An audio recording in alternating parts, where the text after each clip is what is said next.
Adelante, hermano. Mis hermanos, ¿me escuchan bien? Sí. Bien, gusto de saludarles en esta tarde. Una feliz semana para cada uno. Ya comenzamos la semana. Mi deseo es que cada uno de los que estamos acá en esta semana podamos hacer la voluntad de nuestro Dios para honra y gloria de su nombre. Y que también nos acompañe en todas nuestras actividades que tenemos. Ha sido un día muy bendecido para nuestra iglesia, sobre todo este programa que tuvimos a partir del día miércoles. Los niños, un 7. Ahí tenemos un semillero de predicadores de futuros que van a, también, ¿por qué no decirlo? En un tiempito más ellos van a ser los que van a tomar las riendas de la iglesia. Van a ser nuestros grandes líderes de iglesia. Nosotros ya vamos a empezar a mermar. Y agradecemos a Dios porque los niños en este momento están siendo el futuro y nos están dando ejemplo de esfuerzo y ejemplo de fe. Esa es la verdad de las cosas. Así que mi deseo es pedirle al Señor una gran bendición por todos los niños de nuestra iglesia. Bien, el tema de esta tarde es un poco a veces complicado, cuesta un poco entenderlo, lo que es en realidad entender lo que es los conceptos muchas veces. Hay cosas que nosotros decimos en palabras, pero que en la realidad no sabemos entenderlas. Me han pedido que hable sobre lo que dice la sierva del Señor, el comentario de la sierva del Señor del libro Discurso Maestro de Jesucristo, bajo el título El Espíritu de la Ley. Interesante el título, Espíritu de la Ley.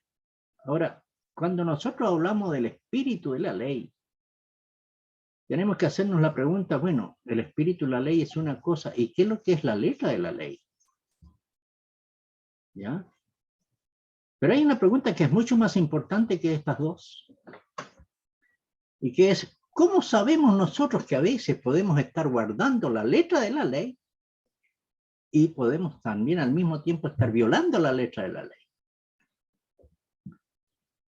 Entonces, tenemos que entender la diferencia que hay entre el espíritu de la ley y la letra de la ley. Y hay una palabra clave que nos va a ayudar a entender la diferencia, y esa palabra es motivación. Ahora, yo quiero, para entender en simple, en concreto, mire, podemos tomar algo cotidiano, algo de nuestra vida que nos afecta a todos nosotros como seres humanos, como personas que vivimos en una ciudad, ya sea automovilistas o peatones, la ley de tránsito. La ley de tránsito, la letra de la ley de tránsito dice en uno de sus artículos que cuando el automovilista enfrenta un semáforo en rojo, tiene que detenerse. Eso dice la letra de la ley. Lo mismo dice para un peatón. Cuando tú como peatón te enfrentas en la esquina al semáforo rojo, tú tienes que detenerte. Eso dice la letra de la ley. Ahora, ¿qué dice el espíritu de esa ley? Eso es lo interesante. El espíritu de esa ley es la intención, es el motivo. ¿Y cuál es la intención? ¿Cuál es el motivo? Cuando yo me detengo en una luz roja como automovilista, el motivo es dejar que las personas crucen libremente y los autos también, y lo hagan en forma segura. ¿Ok? ¿Se puede entender? Ahora, la letra de la ley es lo que realmente está escrito. Es el significado literal de la palabra. El espíritu de la ley son las intenciones, y en este caso, el motivo de quienes escribieron esta ley. Ahora, en el caso de la ley de Dios, también la letra de la ley es lo que realmente está escrito, el significado literal de las palabras, pero el espíritu y la ley es el motivo, es la intención de quien escribió la ley, que es nuestro Dios.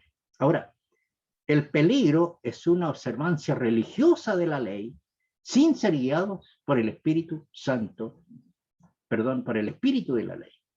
Ahora, el motivo por la que Dios escribió esa ley, ese es lo que vamos a hablar en esta tarde. Ahora, el Sermón del Monte acá tiene más o menos como tres capítulos y que está dividido en 4 secciones. Y la sección que vamos a tratar nosotros ahora es la sección número 3, que abarca de Mateos el capítulo 5 del versículo 17 hasta el 48. Pero no se asusten porque no vamos a tomar los 3 primeros versículos de este tema, del versículo 17 al 20. ¿Ya? Entonces, para manera de introducción de este tema, vamos a decir que en el tiempo de Jesús, muchos líderes, ahí en el tiempo de Jesús, el pueblo de Israel, sostenían muy en alto la ley, y algunos, por no decir todo, malentendían el propósito de la ley, creyendo que ellos podían obtener la justicia obedeciendo la ley. Tal cual como escribió Pablo, ahí le escribió en Romanos, el capítulo 10, versículo 13, él dijo lo siguiente: no conociendo la justicia que proviene de Dios y procurando establecer la suya, no se sometieron a la justicia de Dios. Y por esta razón, fíjese que Jesús cuestionó, incluso rechazó las tradiciones de los líderes religiosos de su tiempo. Estos líderes religiosos del tiempo de Jesús no comprendían el propósito de la ley de Dios.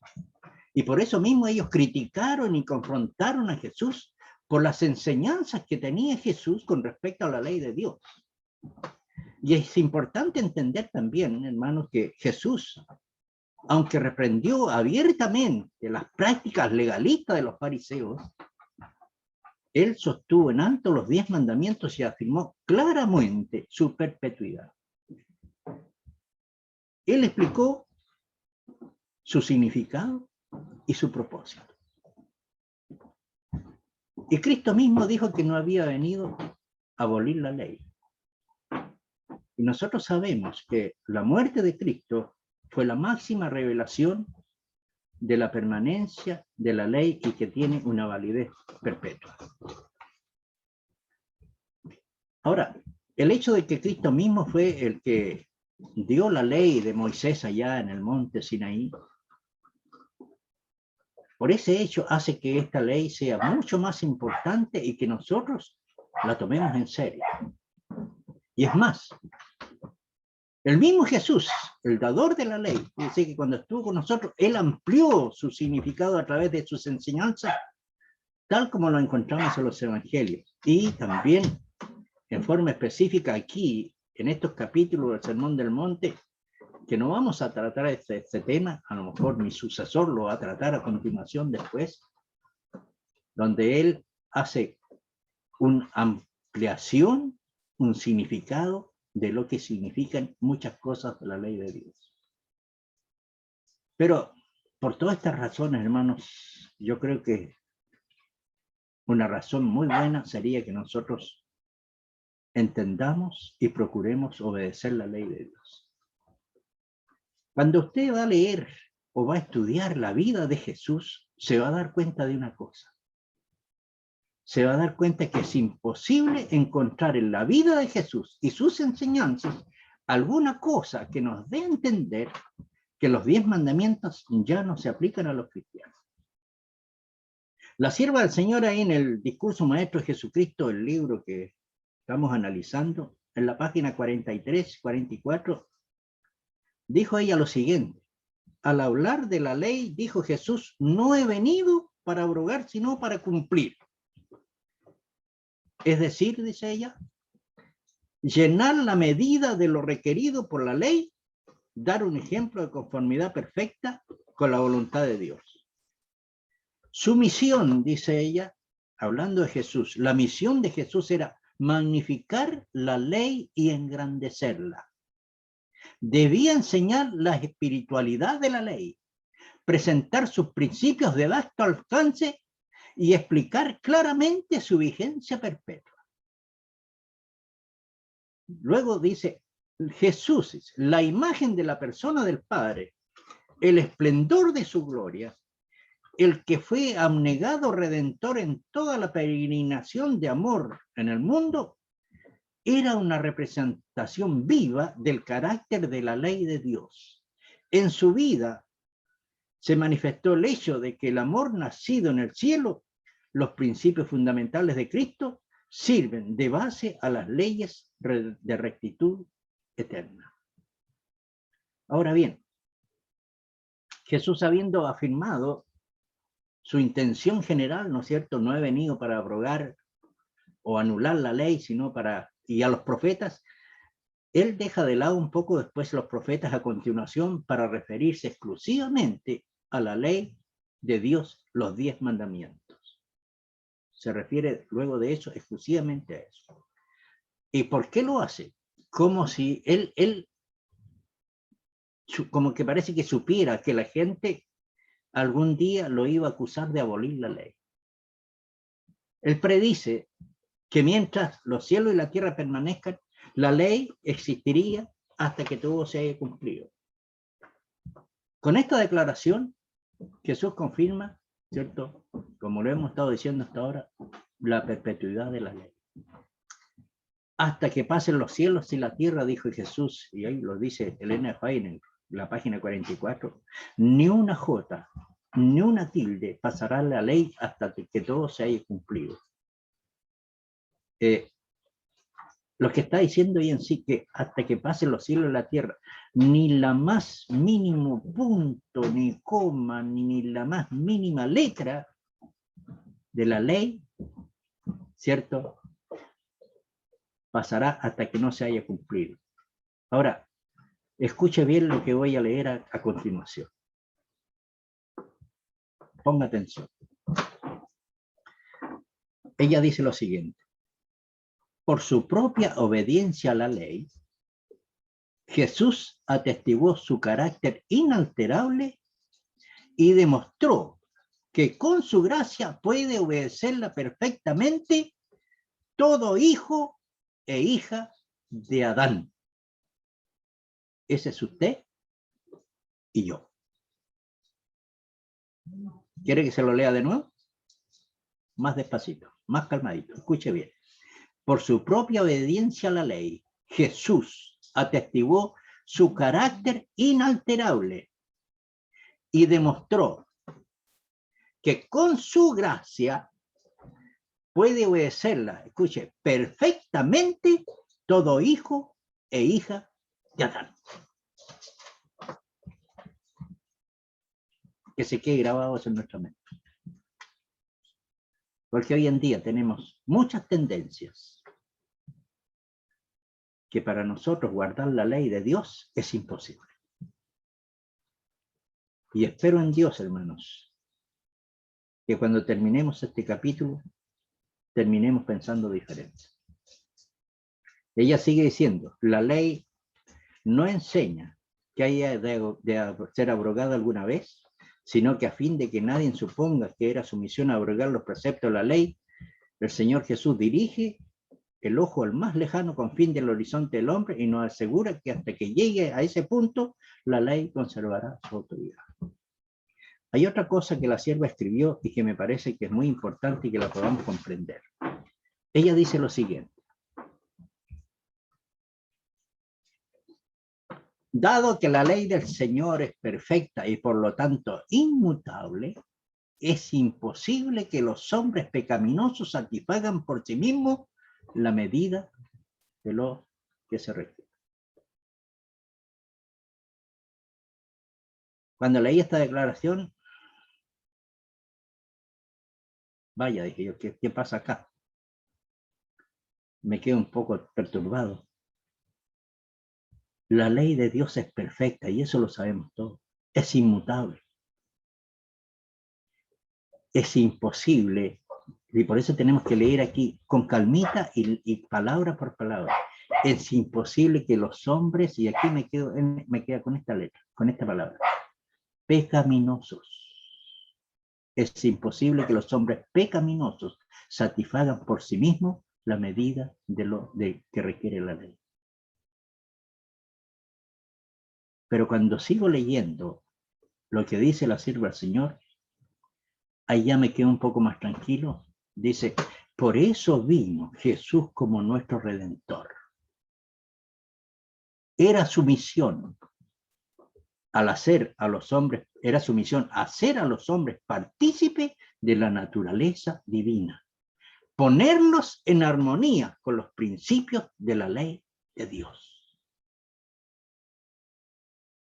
Y yo pregunto, muchas veces se dan este tipo de declaraciones y nos quedamos con la pregunta, bueno, ¿cómo se hace eso en la práctica? Y ella misma nos da la respuesta. Ella nos dice, cuando renunciamos a nuestros pecados y recibimos a Cristo como nuestro Salvador, la ley es ensalzada. Interesante. La única manera, hermanos, la única manera de que esto sea una realidad en nuestras vidas es renunciando a nuestros pecados y recibiendo a Cristo como nuestro Salvador. La ley será ensalzada. Podemos, yo pregunto, ¿podemos guardar la ley de Dios?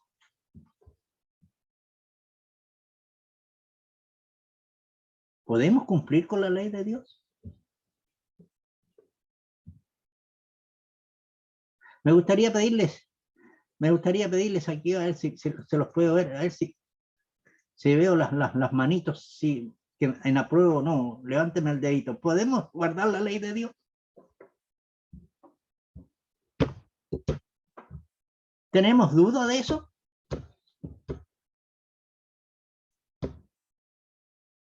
Hermanos, sí podemos guardar la ley de Dios. Si usted cree que no, entonces, lamentablemente, usted está aceptando lo que dijo Satanás. Lo que Satanás dijo claramente, que nosotros, pecadores, no podemos guardar la ley de Dios.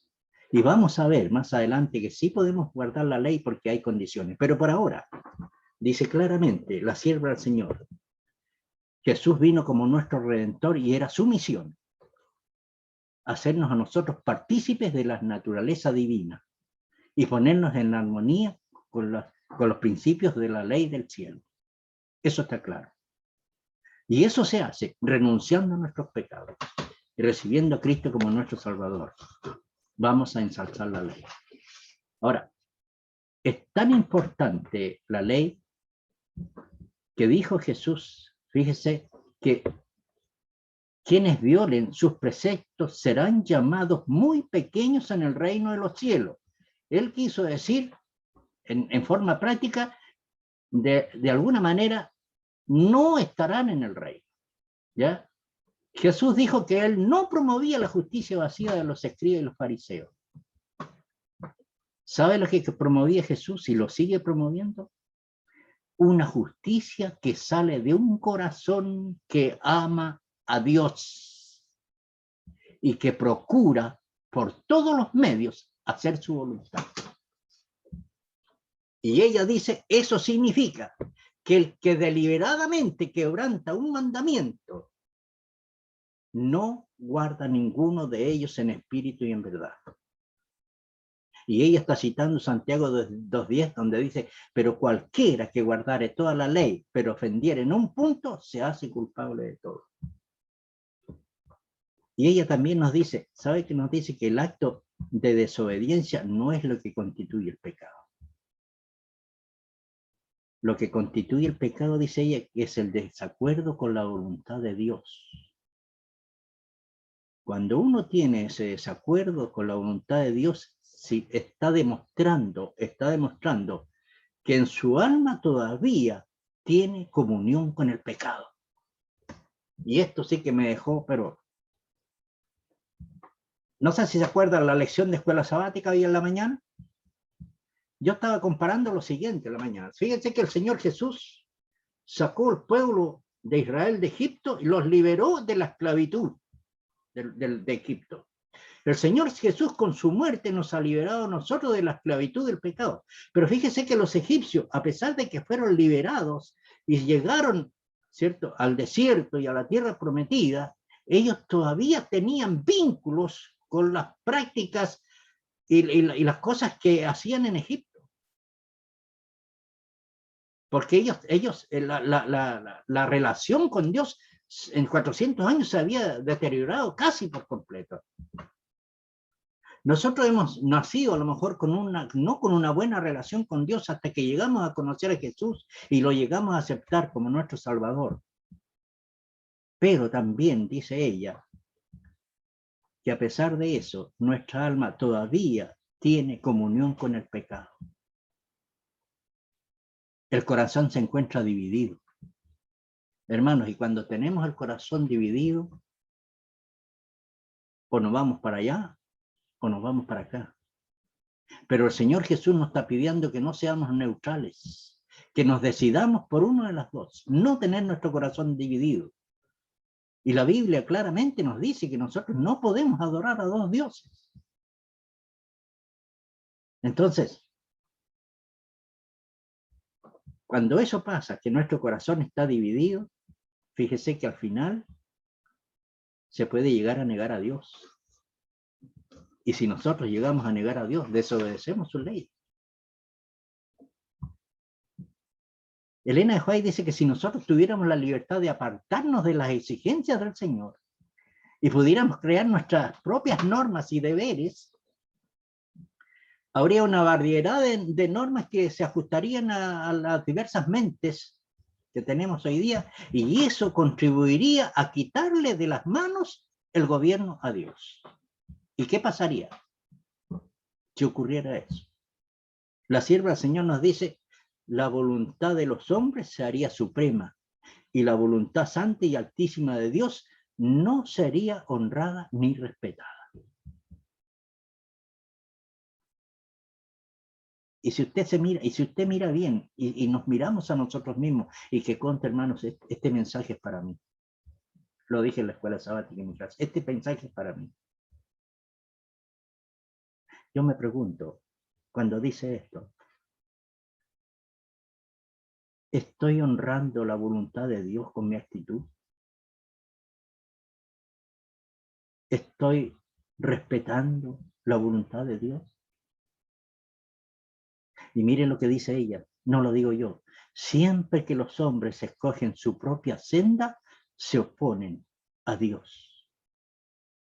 Y al despreciar la voluntad de Dios, se sitúan en el partido de Satanás.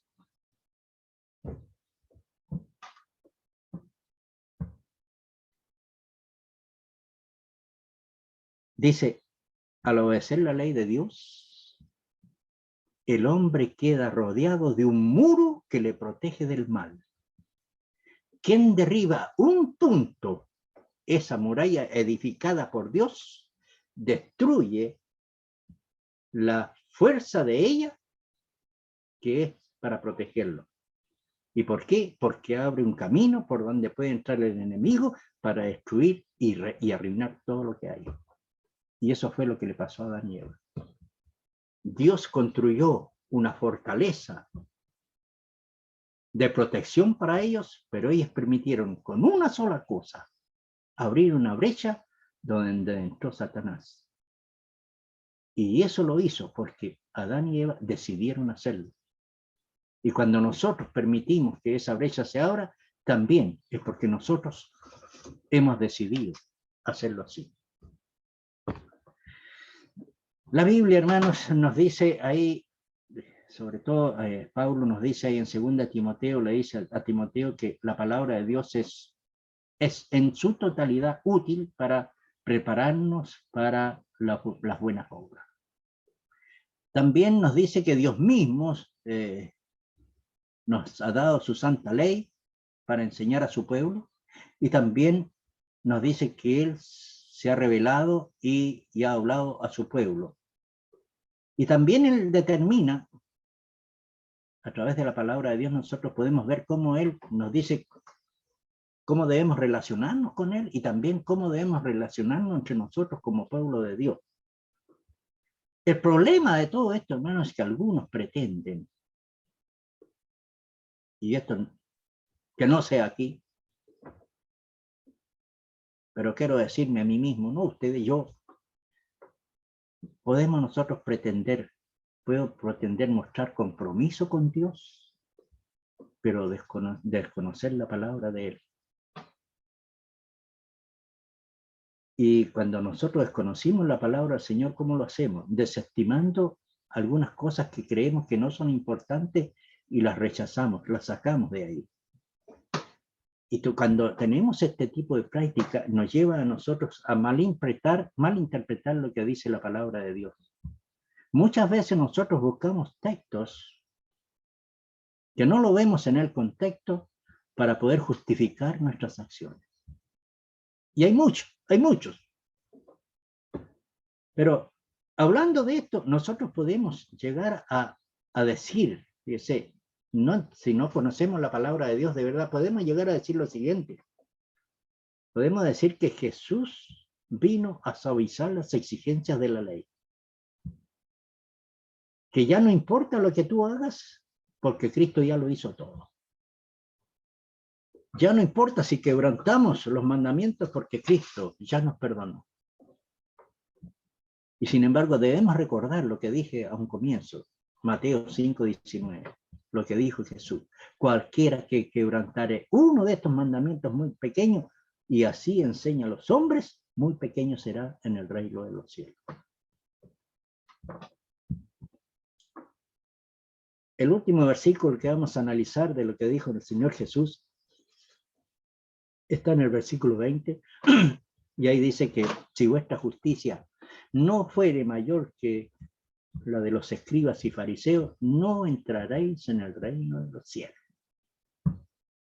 Nosotros hablamos mucho de escribas y fariseos. Fíjese que los fariseos surgieron por allá por el año 160, 120 antes de Cristo más o menos. En el tiempo cuando Jesús estaba con nosotros, habían más o menos un grupo de 6.000 miembros, y que esos formaban el grupo religioso más respetado de Judea. ¿Ya? Los rabinos, en cambio, que eran los escribas, que le decimos nosotros, los escribas, los rabinos, eran los intérpretes y los especialistas de la ley. ¿Ya? Fíjense que los fariseos se esforzaban por hacer que todos creyeran que estaban asociados a sus enseñanzas, y ser escriba era una profesión, y mientras que ser fariseo era pertenecer a una secta. Pero la mayoría de los escribas, por no decir todos, formaban parte de la secta de los fariseos, y que ellos estaban unidos en algo muy común: el puritanismo legalista, con centenares de reglas que cubrían todos los aspectos del comportamiento humano. Los escribas y fariseos aparentaban con gran esfuerzo hacer que se obedezca la ley en forma perfecta. Y ellos aparentaban que la obedecían, pero perfectamente, la ley, y andaban, como se dice en la calle, con las manos, por nada le faltaba una aureola para decir que ellos eran perfectos, y lo peor, que obligaban al pueblo a guardar la ley a la manera que ellos lo decían, y reprendían, incluso castigaban a aquellos que no guardaban la ley como ellos querían que se guarde.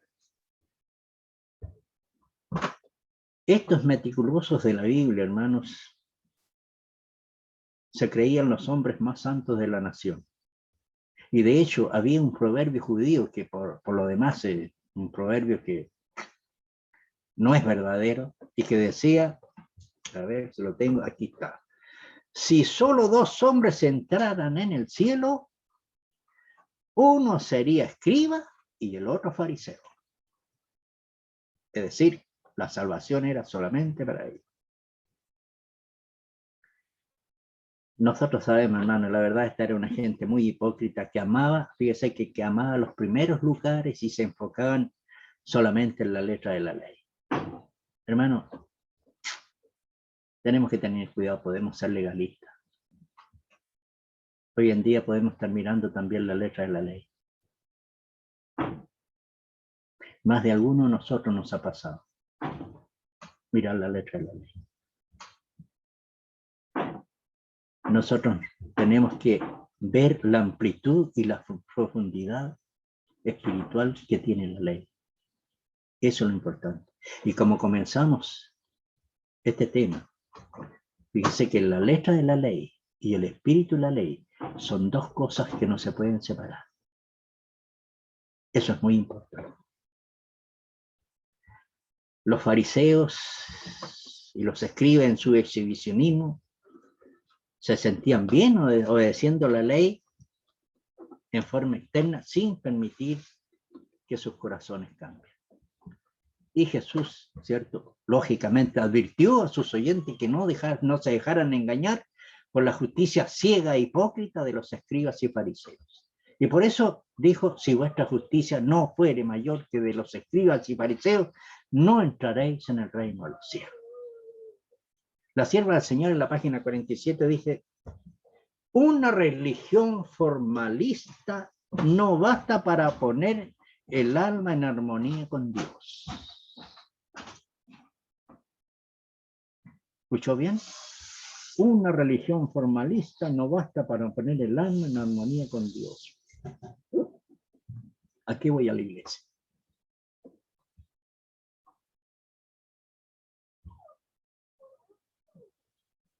Ejerzo toda mi fe. Voy por fe, por amor a Dios a la iglesia o porque tengo que ir, porque soy anciano de iglesia.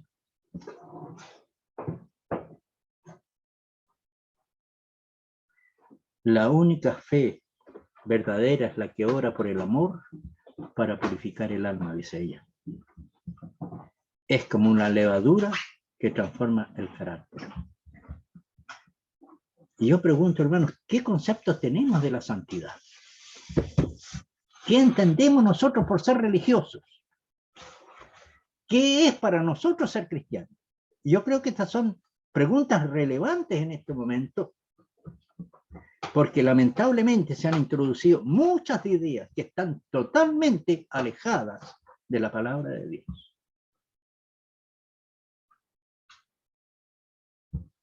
Cosas que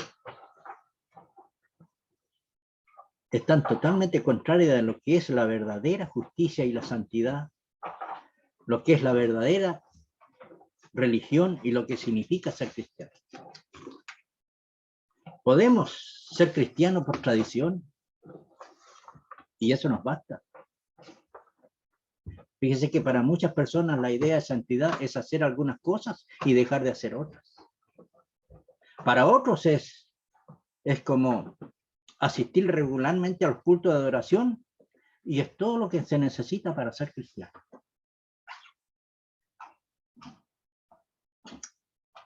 Y ahí en la misma página 47 la sierva del Señor dice, la ley de Dios es tan santa como Él, tan perfecta como Él. Presenta a los hombres la justicia de Dios. Es imposible que los seres humanos, por sus propias fuerzas, observen esta ley. Y esta es una verdad, pero tremenda con mayúsculas. Es imposible que los seres humanos, por sus propias fuerzas, observen esta ley. Y eso fue lo que dijo el pueblo de Israel cuando el Señor, ¿cierto?, les habló ahí con truenos y relámpagos y con terremotos ahí en el monte Sinaí, y ellos dijeron, sí, haremos todo lo que el Señor dice. ¿Cumplieron? No. ¿Y sabe por qué dice la sierva del Señor esto? Que es imposible que los seres humanos por sus propias fuerzas observen esta ley.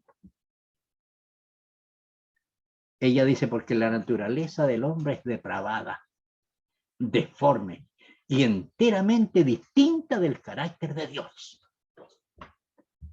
Las obras del corazón egoísta son como suciedad y toda nuestra justicia como trapo de inmundicia. Miren, esta es mi opinión personal, no es un dogma de la Iglesia Adventista.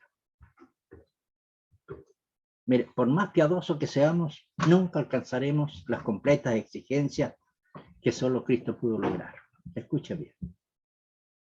Jesús nunca falló a la ley de Dios y nosotros sí lo hemos hecho. Pero ahora escucha lo que yo le voy a decir a continuación. Jesús cumplió perfectamente. Nosotros hemos sido perdonados y capacitados para cumplir la ley de Dios en el poder del Espíritu Santo. Ahí sí que la cosa cambia. Hemos sido perdonados y esta es justificación por la fe. El perdón, hermano, no es solamente perdón. El perdón me capacita para cumplir la ley de Dios en el poder del Espíritu Santo. Y somos hechos ciudadanos del reino de los cielos, y los ciudadanos del reino de los cielos deben poseer justicia, la justicia de Dios. Cuando hablamos de la gracia, y esta es una opinión también personal mía, la gracia, hermanos, es que el Señor me tomó aunque yo no lo merezca. Yo soy el que decido aceptar o no aceptar. Pero también necesito, aunque yo llegue un momento a ser a no pecar, pero mi naturaleza con tendencia al pecado siempre la voy a tener. Y el Señor con su gracia, cuando venga a buscarnos, va a solucionar ese problema.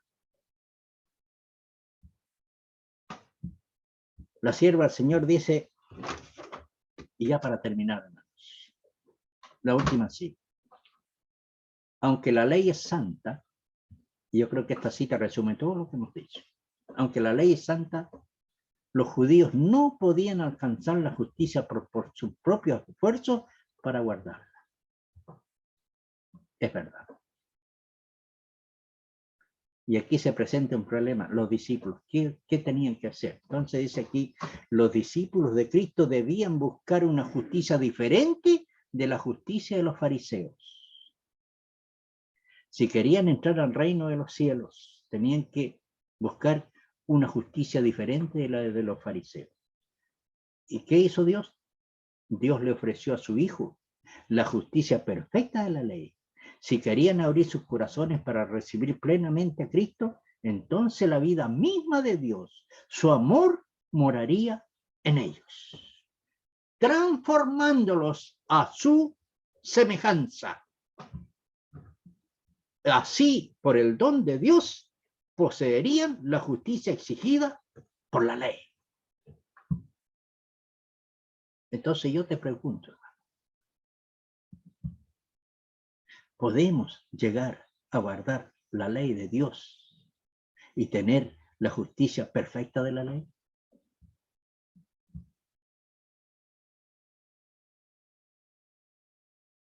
Satanás dijo, imposible.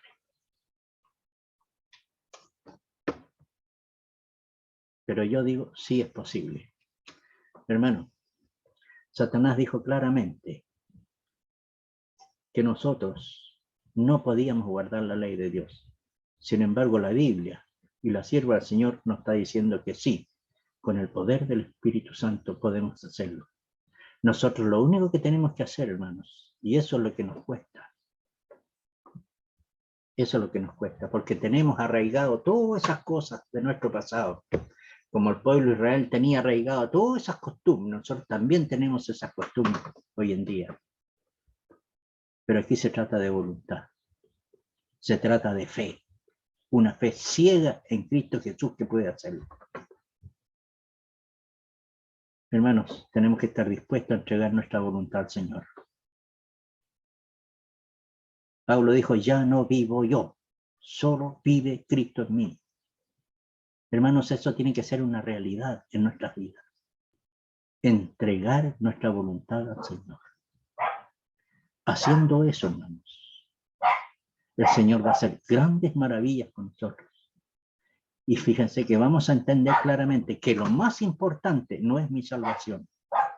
Lo más importante es vindicar el nombre de Dios y ensalzar su ley.